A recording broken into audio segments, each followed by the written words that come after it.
Al resucitar,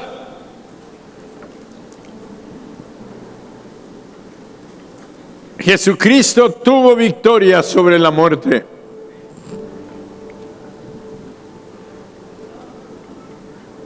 La victoria de Jesucristo es nuestra victoria.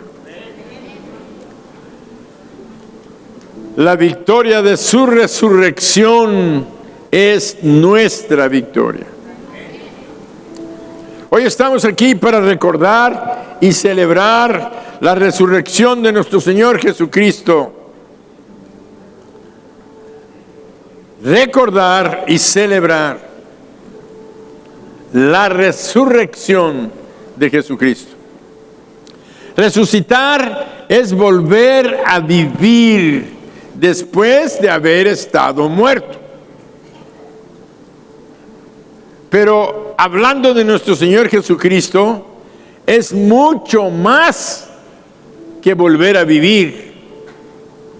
Porque Él no nada más volvió a vivir estando muerto, sino que se levantó con una victoria completa y total como el vencedor de la muerte, venciendo a la muerte.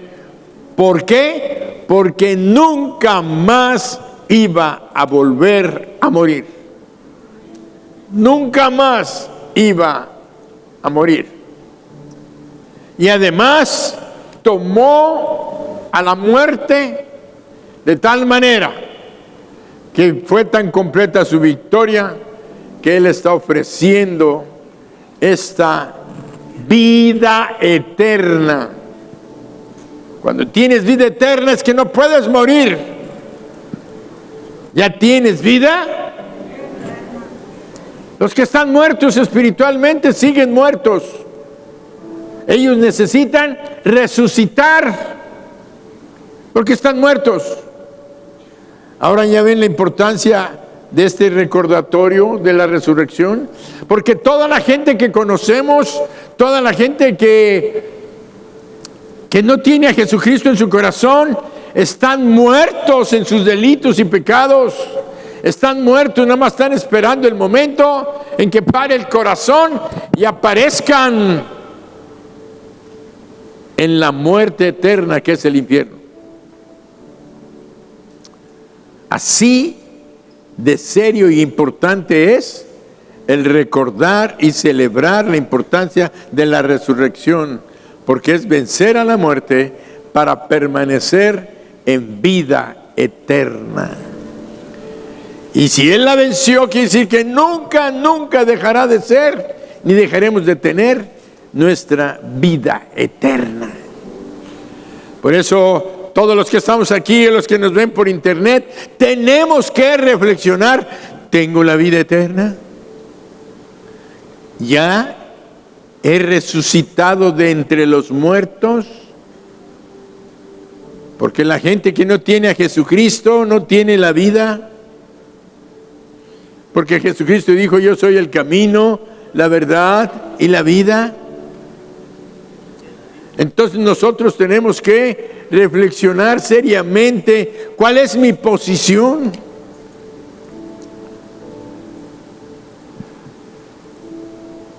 ¿Es posible resucitar de entre los muertos y nunca morir? Claro, porque nada hay imposible para Dios. Nada hay imposible. Y la prueba, Él lo hizo. Él lo hizo. Y hoy, que es el primer día de la semana, domingo, hoy es un domingo especial, le llamamos Domingo de Resurrección, porque históricamente hablando y en base a esto, los cristianos celebramos cada año este día como el Domingo de Resurrección, terminando el Jueves Santo, Viernes Santo, Sábado de Gloria, Domingo de Resurrección. Hace 8 días estábamos con nuestras palmas celebrando la entrada triunfal de Jesucristo a Jerusalén. Se termina la Semana Santa, pero nosotros, como Iglesia Mijés, seguimos celebrando cada domingo su resurrección. Por eso les llamamos a los domingos, domingos de celebración, si no lo sabías. Nosotros nos juntamos el domingo porque es nuestro domingo de celebración. ¿Y qué celebras? Que Jesucristo resucitó un día como hoy. Cada domingo nosotros estamos celebrando la resurrección de Jesucristo, porque es la victoria sobre la muerte, es el poder sobre la enfermedad, sobre la pobreza, sobre la miseria.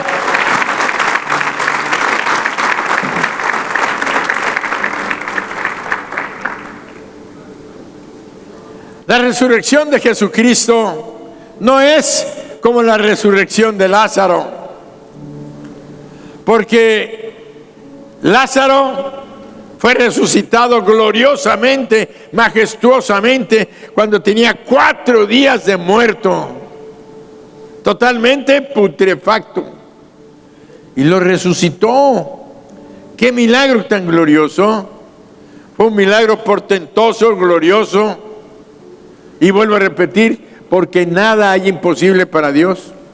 Porque cuando Jesús resucitó a Lázaro, Lázaro volvió a vivir. Pero a diferencia de la resurrección de Jesucristo, Lázaro volvió a morir. Solamente resucitó por un poco de tiempo. No sabemos si unos meses, 1 año, 2 años, no sabemos cuánto, pero sé que lo andaban buscando para matarlo. Imagínense, porque era demasiado fuerte el testimonio de que él había resucitado, la gente creyera en Jesús. Entonces habían planeado matar a Jesús y matar a Lázaro. Entonces vemos que Jesús resucitó de los muertos para no morir nunca más.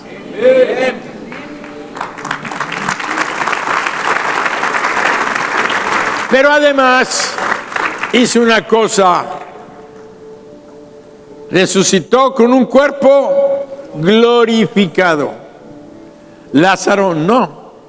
Lázaro nada más volvió a vivir con su mismo cuerpo. Jesucristo resucitó con un cuerpo glorificado. Y un cuerpo glorificado es que aquel mismo cuerpo que él usaba en este mundo ahora tenía la manifestación de la misma gloria celestial en él, porque ya no está sujeto a las leyes naturales del mundo en el que vivimos. Ya no estaba sujeto al tiempo, al espacio. Él atravesaba las paredes sin ningún problema. Él podía transportarse y estar hoy aquí en Jerusalén y estar en un instante en Galilea. Él podía moverse ya con su cuerpo glorificado, y eso es lo que Dios va a hacer con todos los creyentes cuando seamos resucitados. Vamos a tener un cuerpo como el que Él tuvo. Amén.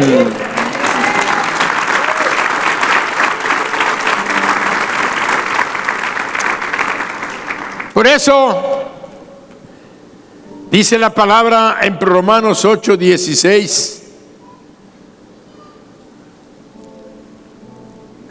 al 18, 8:16 al 18.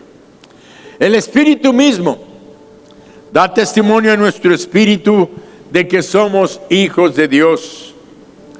Y si hijos, también herederos, herederos de Dios y coherederos con Cristo. ¡Wow! ¡Qué promesas! Imagínate, vamos a heredar lo que Cristo va a heredar y juntamente con Él coherederos. Dice, si es que padecemos juntamente con Él, para que juntamente con Él seamos glorificados. Pues tengo por cierto que las aflicciones del tiempo presente no son comparables con la gloria venidera que en nosotros ha de manifestarse. ¡Qué palabra! ¡Qué palabra tan poderosa!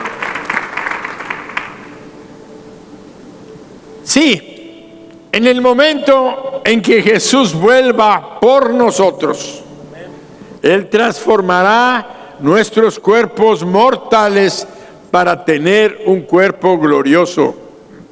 Un cuerpo como el de Él cuando resucitó de entre los muertos. Ese cuerpo que no está sujeto ni volverá a estar sujeto a la enfermedad, al sufrimiento, a las heridas, a las lesiones, a la debilidad, al envejecimiento, a la muerte misma. Un cuerpo glorificado no la puede afectar la muerte. Ya no más. Nuestros cuerpos serán transformados al estado de su cuerpo glorioso. Vamos a tener un cuerpo glorificado que nunca más sufrirá la muerte.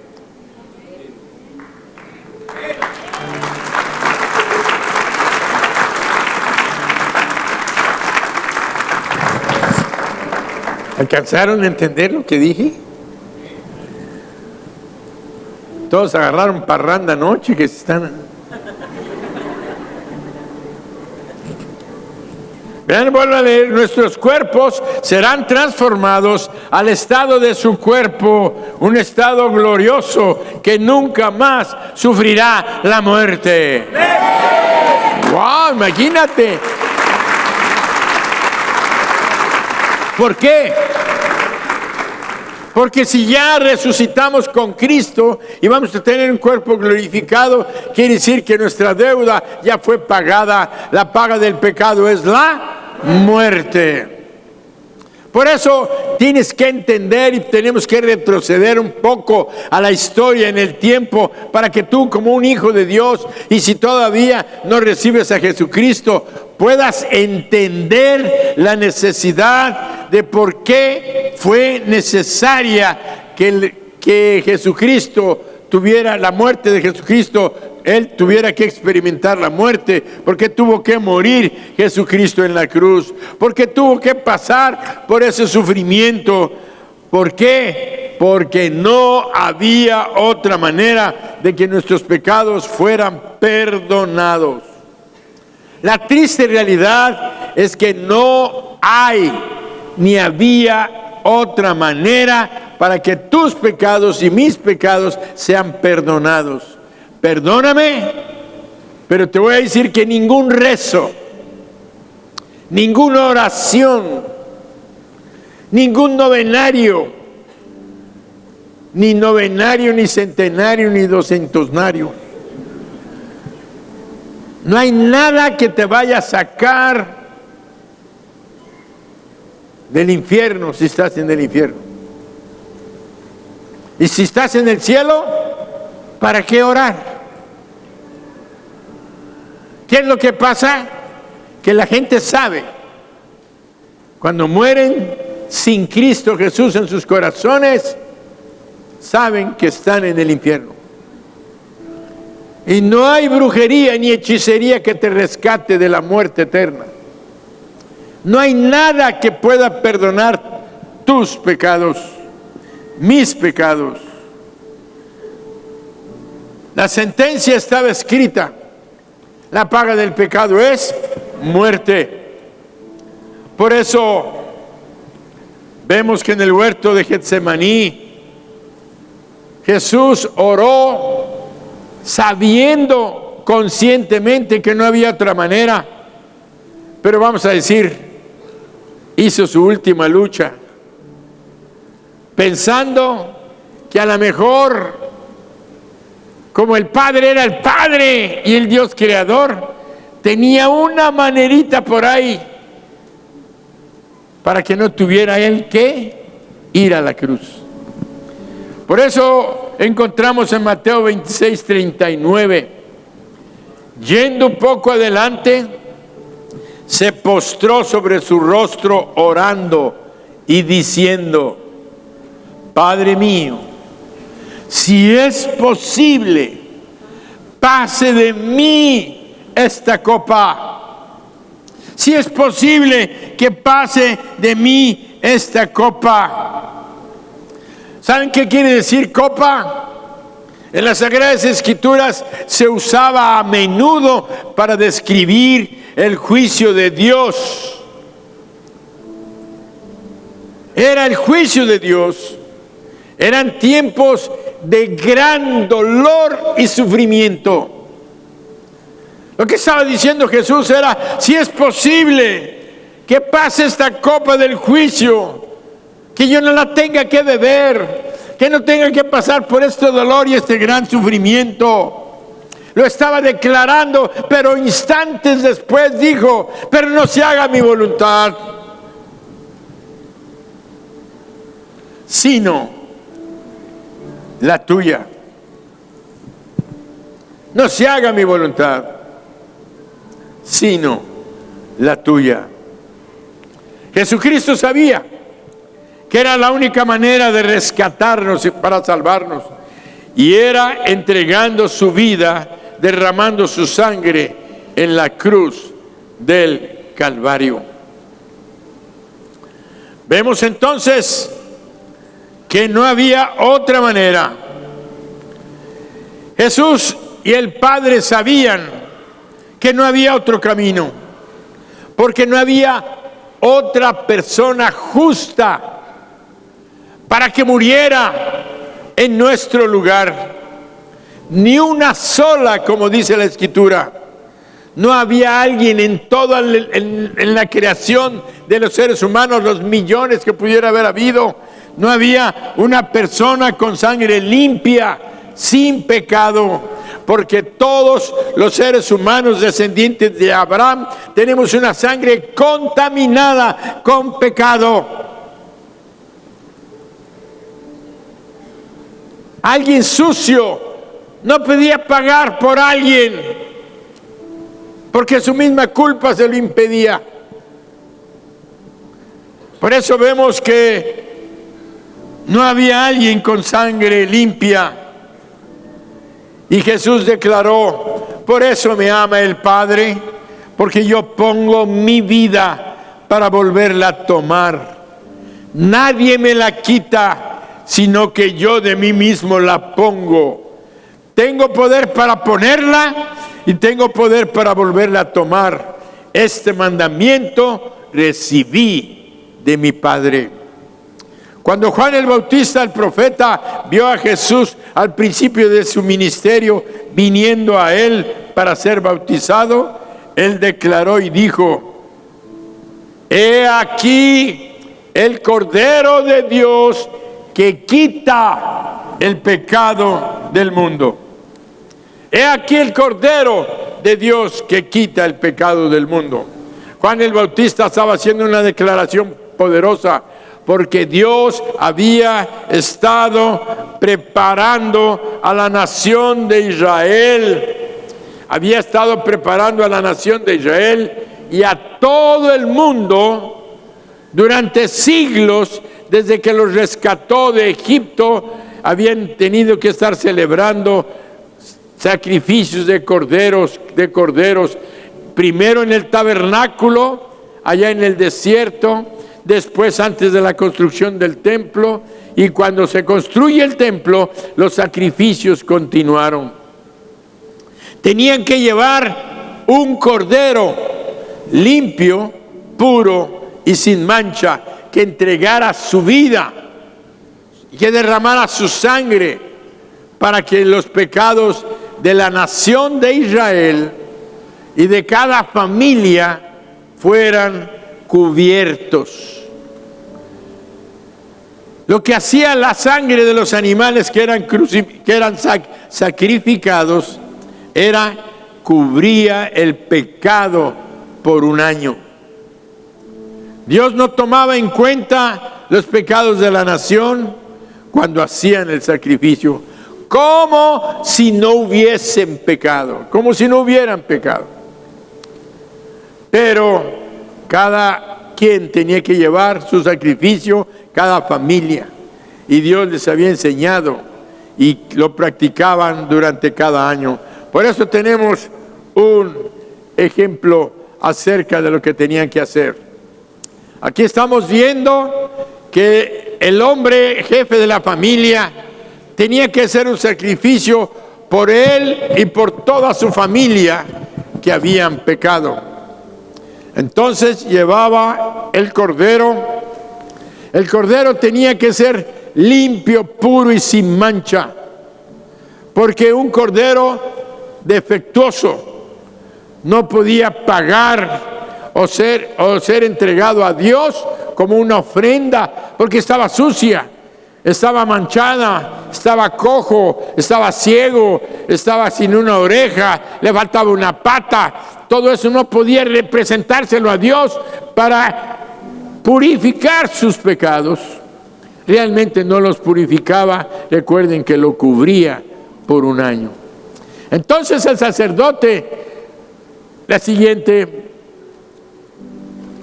vemos que el sacerdote realmente él no supervisaba a la persona que venía entregando la ofrenda. ¿Por qué? Porque sabía que era un pecador, sabía que había hecho lo malo, sabía que estaba llevando su ofrenda para perdonar, recibir perdón. Por tanto, no tenía que examinar a la persona porque era pecadora. Tenía que examinar la ofrenda que estaba llevando. Muchas veces nosotros venimos delante de Dios y nos preguntamos, y más bien dicho, pensamos que Dios nos está mirando y que se da cuenta de que somos pecadores. Pero en ese tiempo, lo que Dios les estaba diciendo, no eso es lo importante.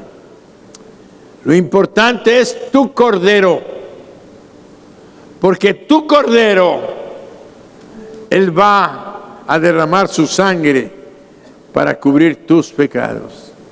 Y si tu cordero es defectuoso, no puedes entregar ese sacrificio. Por tanto, tus pecados van a permanecer en ti. Lo importante era que el cordero era sumamente necesario que fuera limpio, puro y sin mancha. Por eso la pregunta que le pudiéramos decir ahora a uno de aquel tiempo es: ¿tienes un cordero? Sí, tengo un cordero. ¿Cómo es tu cordero? ¿Quién es tu cordero? Si te preguntan a ti el día de hoy y nos transportamos a ese tiempo, la pregunta sería: ¿tienes tú un cordero que pueda morir en tu lugar? Y si dices que sí, te van a preguntar: ¿y quién es tu cordero? Podrás decir como Juan el Bautista dijo cuando vio a Jesús caminando, viniendo a él, le dijo: este es el cordero, no un cordero de los miles que se sacrificaban. No era un cordero, no, este es el cordero de Dios que Él había preparado desde el principio de la creación. Por eso Dios había estado entrenando al mundo a través de la nación de Israel para que fueran preparados, entendiendo que un día iba a venir el Cordero de Dios. Entonces vemos que aquí el oferente, el que ofrecía la ofrenda, ponía sus manos en la cabeza, ponía sus manos en la cabeza de aquel cordero. Y entonces vemos que la sangre del cordero tenía, ahí vemos que los pecados de la persona oferente pasaban al cordero, y la pureza, lo limpio del cordero llamémosle la santidad del Cordero, pasaba al pecador, al oferente. Vemos la siguiente. Vemos entonces que la palabra righteousness quiere decir justicia. Justicia. La justicia del Cordero pasaba al oferente. Pero tenía que hacer una cosa el oferente. Él tenía que matar al Cordero. Tenemos el video, no sé si todavía está. Vamos a ver una pequeña escena donde el oferente lleva a su Cordero. El sacerdote no lo mira a él. ¿A quién está supervisando? Al Cordero. Porque si no era digno, no era aceptado. Y si era digno, tenía el poder para poder morir en el lugar del oferente. Al poner sus manos, los pecados y la maldad del oferente pasaban al Cordero. Allí se ve cómo pasa. Y la santidad del Cordero, la luz, lo brillante, pasan al oferente. Pero no el sacerdote sacrificaba al Cordero. El que llevaba la ofrenda tenía que saber que su maldad, sus pecados, estaban haciendo morir aquel Cordero. Entonces le cortaba el cuello y la sangre era captada. Y con esa sangre él era limpiado y perdonado por un año. Bueno, cubierto su pecado, porque todavía no eran limpiados. Hasta que vino Jesucristo, nuestros pecados fueron borrados, quitados y limpiados. Amén. ¿Y qué hacían con esa sangre? ¿Y qué hacían con esa sangre? La colocaban en las puertas, en el dintel, en los postes, de tal manera que ellos tenían que presentar esa, allá en Egipto, ellos tenían que hacer eso en el Antiguo Testamento. Vemos que en Egipto hubo ese evento. Podemos pasar la fotografía. Aquí vemos cómo la sangre tenía que aplicarse a los postes y al dintel de la puerta. Si nosotros hacemos una proyección de qué significan esos 3 puntos, te vas a dar cuenta que sin mucho tenés que esforzarte, era la imagen de la cruz de Jesucristo. Pasamos la siguiente, ahí está. Muy bien, ahí tenemos entonces que lo que estaba prefigurando en la nación de Egipto, el sacrificio del Cordero, era que aquella vez ellos tenían que pasar esa sangre. ¿Por qué? Porque Dios le había dicho a Moisés que esa última noche que ellos iban a pasar en Egipto como esclavos, iba a ser su liberación. Fíjense, debido a la sangre del Cordero. Porque la sangre representaba limpieza, perdón, liberación. La nación de Israel, que eran más de 2 millones de gentes, iban a ser liberados aquella noche.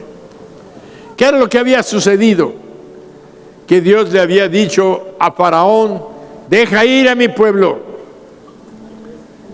No quiso, y le dijo Dios a Moisés: esta última plaga va a hacer que Faraón los deje ir, y va a ser la muerte de todo primogénito en toda la tierra de Egipto, casa y animal ganado, los primogénitos van a morir. Aquella noche hubo un llanto terrible en toda la tierra de Egipto. Un lamento donde la gente, las mamás gritaban, los padres lloraban, gritando por la muerte de su primogénito o primogénita en su casa. Pero no nada más las personas lloraban. Lloraban las ovejas, lloraban las vacas, lloraban los caballos y los camellos.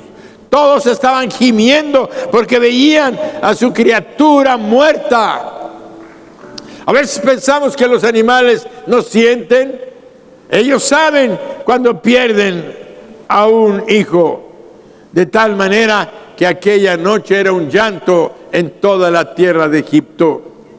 ¿Por qué? Porque Dios le dijo a Moisés: hagan ese sacrificio, marquen la puerta, porque esa noche donde yo vea la sangre, entonces el ángel de la muerte que va a pasar va a brincar, va a saltar aquella casa. Por eso se llama fiesta de la Pascua, en hebreo Pesaj. La fiesta del Pesaj en hebreo quiere decir saltar, saltar. Quiere decir que cuando veía sangre en aquella casa, saltaba. Veía otra vez, saltaba. Veía más sangre, saltaba. No veía sangre, entraba aquel ángel de muerte y robaba la vida del primogénito. Quitaba la vida, mataba, mataba, mataba. Y eso sucedió en toda la tierra de Egipto. Generales, soldados, comerciantes de todo tipo, en la misma casa de Faraón, el hijo mayor de Faraón murió aquella noche. Poder de la sangre. La sangre tiene poder y una autoridad. Dios dijo: cuando vea la sangre, pasaré de largo. No permitiré que el destructor entre en tu casa cuando vea la sangre. Ahora, ¿saben por qué pidió sangre? ¿Saben lo que es la sangre? La sangre es vida. Es la vida. Está escrito en la misma palabra de Dios. Leamos Levítico 17:11. Porque la vida de la carne, lean conmigo, en la sangre está. Y fíjense lo que dice Dios: y yo os la he dado para hacer expiación sobre el altar por vuestras almas, y la misma sangre hará expiación de la persona. La sangre les fue dada para pagar la deuda en el altar. Estas palabras enfatizan que la sangre y la vida y la vida que contiene es lo que hace posible la purificación y el perdón de los pecados. En el sacrificio, lo primero que se entregaba era la sangre del cordero, la sangre de aquel que había sido sacrificado. Por eso, en aquella noche, cuando celebraron la Pascua, la sangre del cordero trajo protección y salvación. A todos se les ordenó tomar la sangre y ponerle en las puertas. A partir de ese día, Dios estableció que el pecado solamente podía ser cubierto por un año con la sangre de un cordero limpio, puro y sin mancha.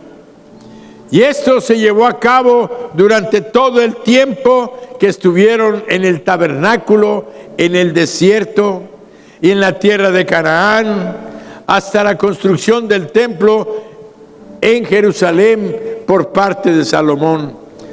Todas las personas tenían que llevar su holocausto, su ofrenda por el pecado. Tenían que llevar un cordero cada año. La persona o jefe de la familia traía su cordero. Y ese cordero servía para protegerlo a él, a su esposa y a sus hijos. Y ya vimos que el cordero era examinado por el sacerdote. Y por eso hoy te quiero decir y te quiero preguntar, ahora que has entendido esto, ahora entiendes por qué a Jesucristo se le llamó el Cordero de Dios que quita el pecado del mundo. Porque el Cordero recibía los pecados de la persona. Así Dios puso en Jesucristo los pecados de todos nosotros. Pero hay un acto simbólico ahí muy importante. Ustedes vieron que el pecador ponía sus manos sobre la cabeza del Cordero. Él le transfería sus pecados. Sus pecados iban al Cordero. A eso le llamamos la imposición de manos, que es una imagen de una transferencia.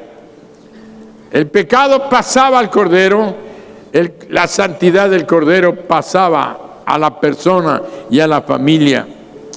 Pero quiero que entiendan, la imposición de manos es una transferencia. Es una transferencia. Por eso es tan delicado que permitamos que personas que no conocemos nos impongan las manos. Cuando estaba redactando el mensaje, el Señor me dijo, enseña esto. Hay transferencia cuando imponemos nuestras manos. Nosotros nos acostumbramos, nos volvemos tan simplistas, tan carnales, que se nos olvida que nosotros somos hijos de Dios y que estamos inmersos en una esfera espiritual donde hay demonios, donde el diablo con sus millones de ángeles caídos, principados, potestades, gobernadores de las tinieblas, están actuando. Hay brujería, hay hechicería. Dios nos ha enseñado a nosotros que con la imposición de manos, porque tenemos la presencia del Espíritu Santo en nosotros y podemos imponer manos para sanar enfermos. Yo los he enviado a muchos de ustedes o a todos ustedes, si tienen a Jesucristo en su corazón, para que vayan, impongan manos y declaren sanidad por los méritos de Jesucristo para una persona. ¿Y qué estás haciendo? Estás transfiriendo el poder de Jesucristo que está en ti, está hacia la persona para que haya sanidad. Y si lo crees, aquella persona va a ser sana.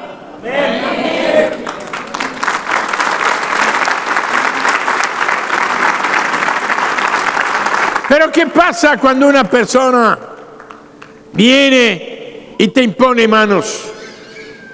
Muchas veces yo estoy y me dicen, pastor, ¿puedo orar por usted? Y me quieren y levantan sus manos para ponerlo sobre mi cabeza. Yo me hago para atrás. Algunos se sienten así como sorprendidos o ofendidos. Y le digo, puedes orar por mí, pero no puedes imponerme manos. Primero, porque soy el pastor. Segundo, porque no puedo permitir que cualquier persona me imponga manos, sobre todo si no sé quién es, qué autoridad tiene, de dónde viene, cómo está su estado espiritual. Entonces se les hace muy fácil venir a imponer manos. Y quiero decirles que la transferencia es importante porque podemos transferir circunstancias tristes y difíciles para la persona que nos impone manos, podemos recibir cosas tristes y dolorosas de ellos. Porque quiero decirles que el diablo no se anda quieto. Hay personas que son metidas al interior de la congregación, personas que son diabólicas, espíritus demoníacos, servidores, brujos, hechiceros, no voy a dar jerarquías, pero entran a la iglesia, se bautizan, toman cursos y se empiezan a mezclar entre nosotros. Al rato empiezan a poner manos y andan poniendo manos en las casas de bendición, poniendo manos por todos lados, pero no son hijos e hijas de Dios. Y tenemos que observar y ver quién es el que quiere ponerte manos. Y si quiere ponerte manos, ¿con qué intención? ¿Para sanarme? Bien. No, es que quiero bendecir tu vida. Ya tengo la bendición. Cristo vive en mí. Si quieres orar, bendíceme. Bendice, ora por mí. Pero que te pongan manos, no se dejen de cualquier persona. Hay gente que llega y dice, es que yo soy profeta, es que yo soy apóstol, y quieres que te ponga manos. ¿Sabes qué? Yo permito que un apóstol o un profeta venga aquí, pero con mucho respeto se los digo, averiguo quién es, cómo es su iglesia, qué es lo que hace, antes de que venga alguien a ocupar este lugar santo que Dios nos ha dado. No permito que cualquiera venga. Por eso ven, algunos de ustedes que están aquí me han dicho, pastor, conozco al pastor fulano, es un gran apóstol, es un gran profeta, viene de aquí, viene de allá, y yo sé, se lo puedo recomendar. Y le digo, sí, pero yo no lo conozco. No lo conozco y necesito yo saber quién va a exponer la palabra de Dios y quién en un momento dado invitan a pasar a las personas y te va a imponer manos. Necesitamos ser delicados y cuidadosos en ese aspecto. Así es que también nos dice a nosotros, no impongas las manos con ligereza. ¿Qué quiere decir? Que el apóstol Pablo le estaba diciendo a Timoteo, no te vayas poniendo manos nada más porque sí. Tú eres pastor, Timoteo, eres un gran hombre de Dios, pero no pongas las manos con ligereza, porque hay mucha gente que tú le dices, te bendigo y te imparto del poder que el Espíritu Santo ha puesto en mí, para que tú vayas y prediques y sanes enfermos. Cuidado, porque no sabes a quién le estás dando ese poder y esa autoridad. Si aquella persona va a hacer buen uso del poder y la autoridad de Dios, al fin va a terminar lastimándote a ti, tu prestigio, tu santidad y tu testimonio ante las gentes. No es fácil que recibamos la imposición de manos, pero tampoco es difícil que lo hagamos cuando estamos conscientes y sabemos quiénes somos y qué es lo que estamos haciendo. Es que le pongo manos para sacar demonios. Ningún sacar demonios con imposición de manos. La imposición de manos es transferencia. Los demonios, el Señor no los iba y los tocaba para sacar demonios. El Señor lo que hacía era, te ordeno que salgas fuera. Lo que tú tienes que hacer, te ordeno en el nombre de Jesús, sal fuera de este cuerpo. Ahora, si es una enfermedad, si es un enfermo, dijo que pusiéramos manos y nada más. Para bendecir una vida podemos poner manos. Por eso es muy importante este hecho que estamos viendo de estas escenas, de cómo tenía que ponerse sobre la cabeza. La imposición de manos no se hace en la espalda. La imposición de manos no se hace en una rodilla. La imposición de manos siempre se hace sobre la cabeza de la persona, porque está recibiendo una unción especial del Espíritu Santo. Amén. Entonces continuamos, volvamos, dáselo fuerte.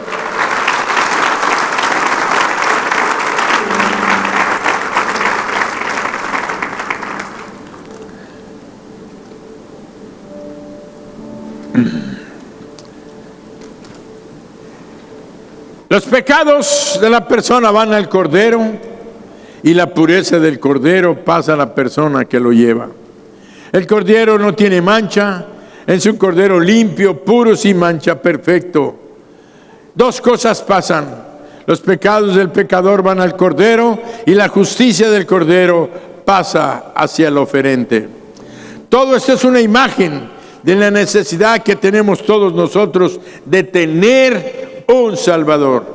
Por tanto, avanzamos el tiempo y nos vamos hasta Jerusalén, donde encontramos que Jesucristo fue apresado, fue capturado.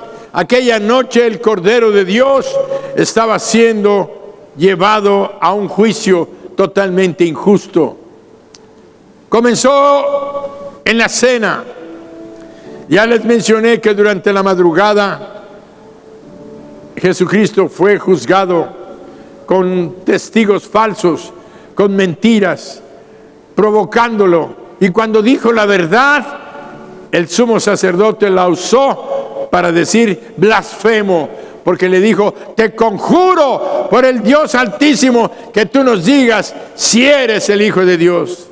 Y él lo dijo: tú lo has dicho, como diciendo: lo soy. ¡Ah, lo eres! Entonces se rasgó las ropas y dijo: blasfemo, blasfemo, ¿qué más prueba tenemos? Y todos los demás seguidores del sumo sacerdote le dijeron: crucifícalo, crucifícalo.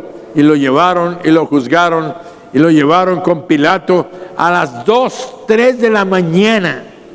Imagínense qué juicio tan injusto.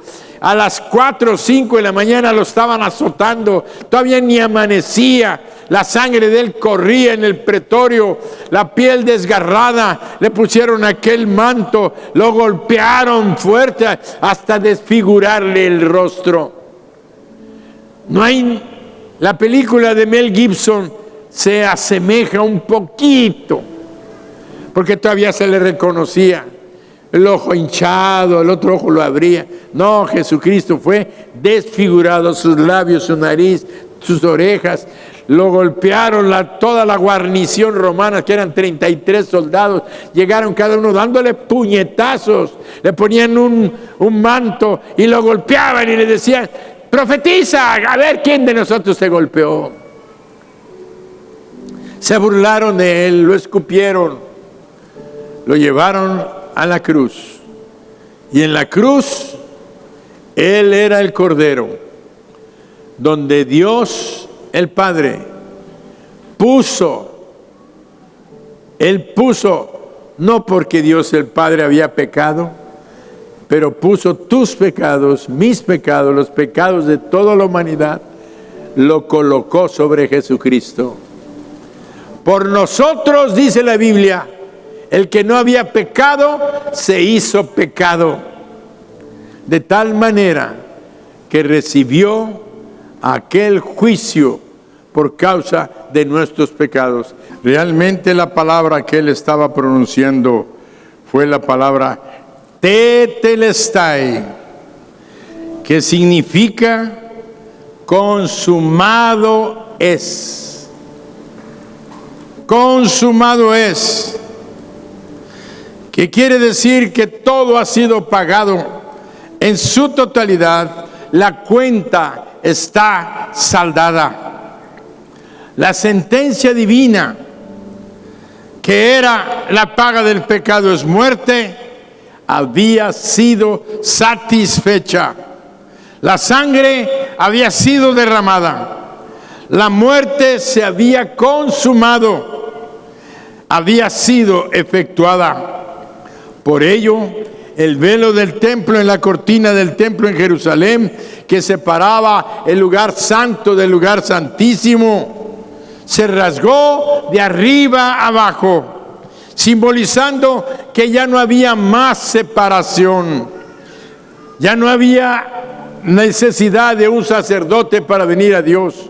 Ahora ya podíamos, todas las personas, en el nombre de Jesús, acceder hasta la misma presencia de Dios. Ya no teníamos que recurrir a personas para poder estar ante el trono de los cielos. Ahora vemos que el sacrificio de Jesucristo nos abrió la puerta para entrar a la misma presencia de Dios, y por eso nuestras oraciones llegan hasta el mismo trono de Dios cuando lo hacemos en el nombre de Jesucristo. Vemos que al tercer día, después de su crucifixión, vemos que el Señor cargó los pecados de todos nosotros. Ahí vimos muerte, decepción, condenación, maldición. Todo cayó sobre el Señor, y el Señor Dios Todopoderoso hizo un juicio durísimo, fuertísimo sobre la vida y el cuerpo de aquel Cordero que estaba entregando, que era nuestro Señor Jesucristo. ¿Y qué pasó? Eso pasó el viernes, entre las 12 y las 3 de la tarde. Fue la muerte de nuestro Señor. Dice que hubo oscuridad de la tierra, se oscureció el cielo y hubo tinieblas. Y cuando Él entregó su espíritu, que fue a las 3 de la tarde, Él dijo: consumado es. Todo ha sido pagado. El tercer día, o sea, el domingo, hoy, muy temprano de mañana, dice la palabra en Lucas 24 del 1 al 9. El primer día de la semana, muy de mañana, vinieron al sepulcro trayendo las especies aromáticas que habían preparado, y algunas otras mujeres con ellas. Hallaron removida la piedra del sepulcro, y entrando no hallaron el cuerpo del Señor. Aconteció que, estando ellas perplejas por esto, he aquí se pararon junto a ellas 2 varones con vestiduras resplandecientes. Como tuvieron temor, bajaron el rostro a tierra, les dijeron: ¿por qué buscáis entre los muertos al que vive? No está aquí, sino que ha resucitado.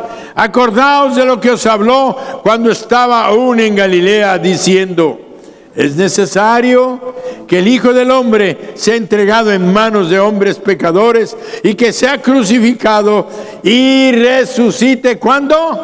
Al tercer día.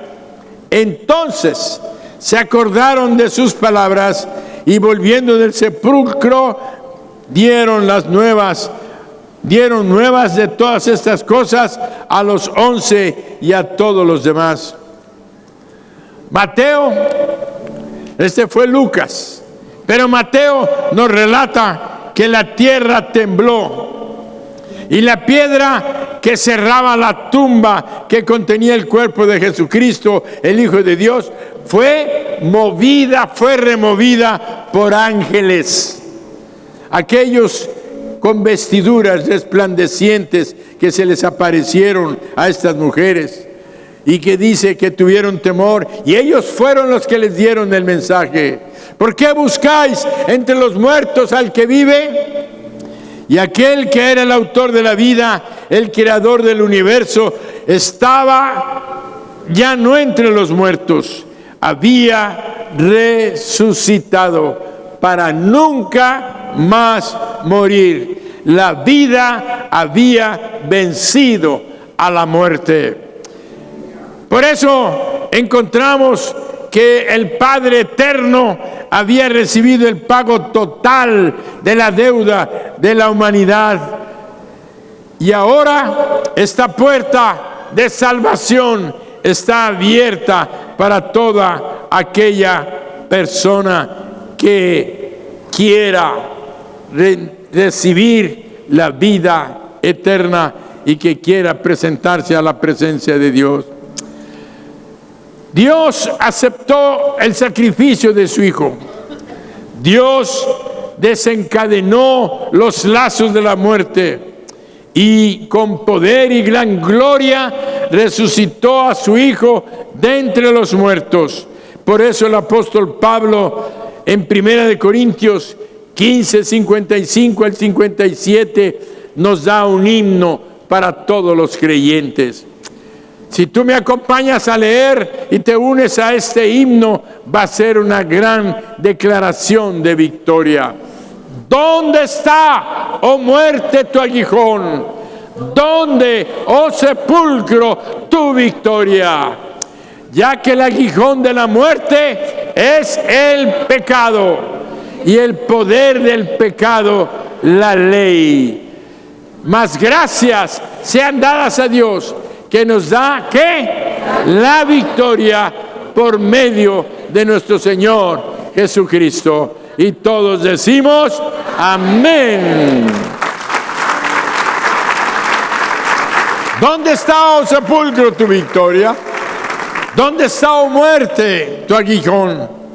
La resurrección de Cristo es la garantía de nuestra resurrección. Todos los creyentes en Cristo seremos resucitados para continuar nuestra vida eterna. Todos los creyentes en Cristo seremos resucitados. Por eso el apóstol Pablo escribió a los tesalonicenses en 1 de Tesalonicenses 4, 13 al 17. Dice: tampoco queremos, hermanos, que ignoréis acerca de los que duermen, para que no os entristezcáis como los otros que no tienen esperanza. Porque si creemos que Jesús murió y resucitó, así también traerá Dios, oigan, con Jesús a los que durmieron. Aquí la palabra dice durmieron, pero lo que está diciendo, aquellos que murieron creyendo en Jesús, la Biblia no los declara muertos, los declara que sus cuerpos están durmiendo, pero ellos están vivos con Dios. Seguimos leyendo. Porque si creemos, por lo cual os decimos esto en palabra del Señor, que nosotros que vivimos, que habremos quedado hasta la venida del Señor, no precederemos a los que durmieron. Porque el Señor mismo, con voz de mando, con voz de arcángel y con trompeta de Dios, descenderá del cielo. Fíjate, y los muertos en Cristo, resucitarán primero. Y luego nosotros, los que vivimos, los que hayamos quedado, seremos arrebatados juntamente con ellos en las nubes para recibir al Señor en el aire, y así estaremos siempre con el Señor. Alabanza, alabanza.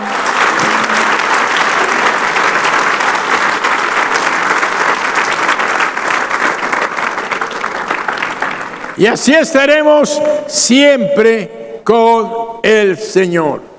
¿Qué es lo que nos está diciendo el Espíritu Santo a través del apóstol Pablo? Que todos los que hemos creído en la entrega del Cordero de Dios, que es Jesucristo, que subió a la cruz para morir en tu lugar y en mi lugar, todos los que creemos esto, hemos sido perdonados, hemos sido libertados de la muerte eterna. Pero lo más importante, que a diferencia de la sangre de los corderos, la sangre de Jesucristo nos limpia y borra todo pecado. Dice la Biblia que cuando hay borrón, quiere decir que deja de existir. Además, la Biblia utiliza otra frase y dice que Él alejó nuestros pecados tan lejos como está el oriente del occidente. Yo te pregunto, ¿cuándo se juntan? ¿Cuándo se junta el oriente con el occidente? Así hizo alejar y limpió y borró nuestros pecados la sangre de Cristo. Pero solamente es efectiva para aquellos que creen lo que Cristo hizo. Aquellos que reciben lo que Cristo hizo. Y tenemos que entender una cosa: vivimos muertos en nuestros delitos y pecados. Necesitamos resucitar de entre los muertos para poder tener la vida eterna. Resucitar es volver a la vida a alguien que estaba muerto. Todas las personas que no han recibido a Jesucristo están muertos. Necesitan resucitar. Y solamente hay un camino: Jesucristo. Solamente hay un camino: la cruz. Porque en la cruz se pagó por el precio de tus pecados y de los míos. Así es que si tú estás aquí en esta mañana y no has recibido a Jesucristo en tu corazón, yo te invito para que en este momento tú reflexiones y digas: yo tengo religión, pero no he recibido a Jesucristo en mi corazón. Y quiero decirte la diferencia entre tener religión y tener salvación. Jesucristo murió en la cruz. Por eso te digo que la diferencia entre religión y salvación es tener a Jesucristo en tu corazón. Puedes tener salvación, pero es tener religión, pero no salvación. Porque la religión, si no has recibido a Jesucristo, no salva a nadie. Por eso, si tú estás aquí y dices: pastor, es que yo tengo religión, pero si no tienes a Jesucristo en tu corazón, vas a la muerte eterna. Solamente Jesucristo murió para salvarte.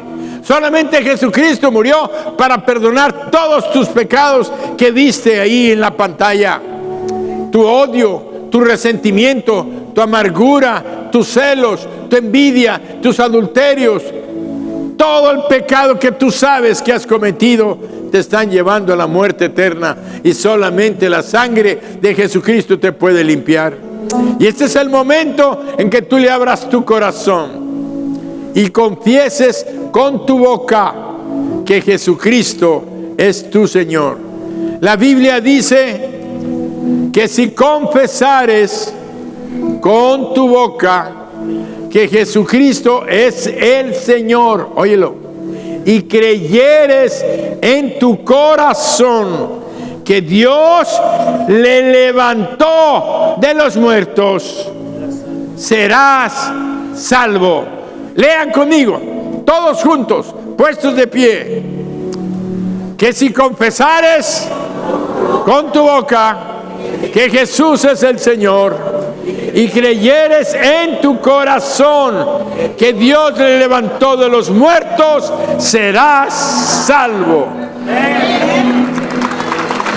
Y termina: porque con el corazón se cree para justicia, pero con la boca se confiesa para salvación.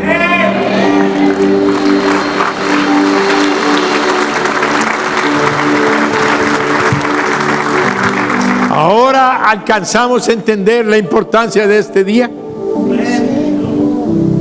Porque el que no cree que Dios le levantó a Jesús de los muertos, si no cree que Jesucristo está vivo, entonces tu cordero está muerto. Pero mi cordero, en el que yo he puesto mi fe, está vivo. Por eso la declaración en la Escritura dice que si confesares con tu boca que Jesucristo es el Señor y creyeres en tu corazón que Dios le levantó de los muertos, serás salvo. Así es que si tú estás aquí y todavía no le entregas tu vida a Jesús para tu salvación, yo te invito a que hagas esta oración. Yo te voy a guiar. Tú dísela al Señor. No le hagas en silencio. Dilo con tu boca, porque lo acabamos de leer. Y la iglesia me apoya haciendo esta oración. Pero tú hazla. Tú que nunca la has hecho, hazla. Dile: Señor Jesús, hoy reconozco que soy pecador, que mis pecados me llevan a la muerte eterna, que mis pecados me separan de la vida. Y hoy te pido perdón. Me arrepiento de todos mis pecados, mis mentiras, mis celos, mis envidias, mis odios, mis resentimientos, mis adulterios, mis robos, todo lo que tú sabes que tienes que pedirle perdón. El Espíritu Santo te está tocando tu corazón. Perdóname, Señor. Dame tu sangre que venga sobre mí para limpiarme y borrar toda mi maldad. Hoy me entrego a ti y reconozco que tú moriste en la cruz por mí y fuiste sepultado y resucitaste un día como hoy para salvarme. Lo creo y te declaro como mi Dios, mi Señor y mi Salvador. Amén. Dale un aplauso al Señor.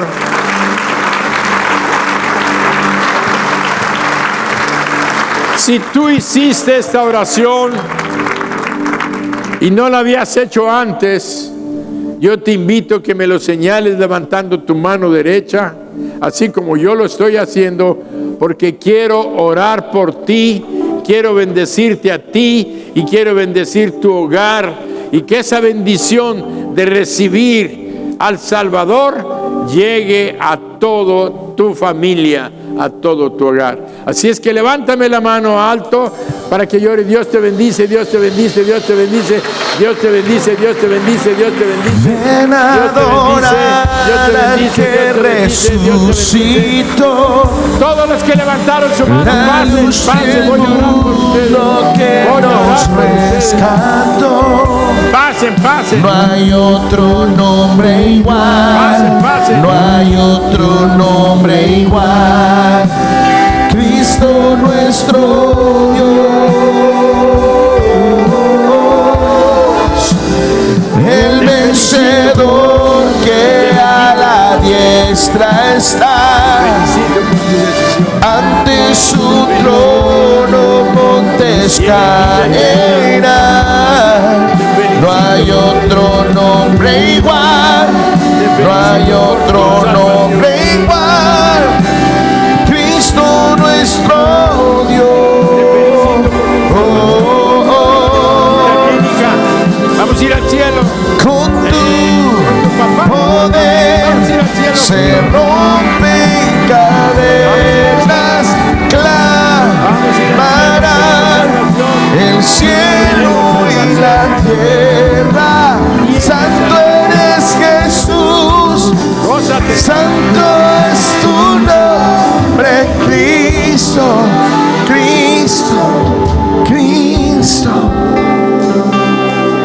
Domingo de resurrección. Todas estas personas estaban muertas en sus delitos y pecados, pero hoy Jesucristo, al entrar en ellos con su sangre, borró y limpió todos sus pecados. Ahora van a ir al cielo cuando mueran. Ya no se preocupen de cuando mueran qué va a pasar. Ustedes digan: yo voy a ir al cielo porque Cristo me lo prometió. Toda mi maldad, todos mis pecados han sido perdonados. Y hoy estate contento, feliz de saberte que eres una hija o un hijo de Dios. Él ahora es tu papá, es tu padre. No llegues con tu papá con miedo, no llegues con temor. Llega con confianza de un hijo y dile: papi, te doy gracias porque me salvaste dando a tu hijo en la cruz del Calvario. Y todos decimos: voy a orar por ustedes. Quiero decirles que el hecho de que ustedes tengan ya a Cristo en su corazón, cuando lleguen a su hogar, cuando lleguen a su familia, ustedes tienen una promesa de Dios. Dice la Biblia que si creyeres en tu corazón, serás salvo, tú y toda tu casa. Quiere decir que tarde o temprano, no digo que mañana, pero tu testimonio va a llevar la salvación a tu casa. Va a haber salvación, 1 año, 2 años, no sé, pero toda tu familia va a ser salva porque tú le has entregado tu vida a Jesús. Así es que dale gracias a Dios por tu mamá, por tu papá, por tu esposa, por tus hijos, por tu esposa. No sé, toda tu familia van a tener la salvación. No dejes de reunirte, no dejes de alabar al Señor. Cierren sus ojos, voy a bendecirlos. Padre, en el nombre de Jesús, en esta mañana, tarde, te damos gracias por la salvación, por el perdón de nuestros pecados, por la resurrección de Jesucristo que nos da la vida eterna. Gracias, gracias, Señor Jesús. Hoy te pido, Padre, en el nombre de tu Hijo, que bendigas a cada familia y cada hogar. Si tienen problemas económicos y financieros, muéstrales que tú les vas a ayudar a salir adelante. Si alguno de ellos está enfermo, sánalos. Que salgan con su milagro de sanidad a partir de este momento. Si tienen tristeza en sus corazones, llénalos de paz, llénalos de alegría, dales tu gozo, ese gozo que nunca debe de terminar en los que creemos en ti. Bendito seas en el nombre de Jesús. Amén. Jesucristo quiere darles un abrazo. Y atrás hay una persona que tiene una sonrisa y que les va a dar un abrazo en el nombre de Jesús. Ustedes, con tu poder se rompen cadenas, clamarán el cielo y la tierra. Santo eres Jesús, santo es tu nombre, Cristo, Cristo, Cristo. Con tu poder se rompen cadenas, clamarán el cielo y la tierra. Santo eres Jesús, santo es tu nombre, Cristo, Cristo, Cristo.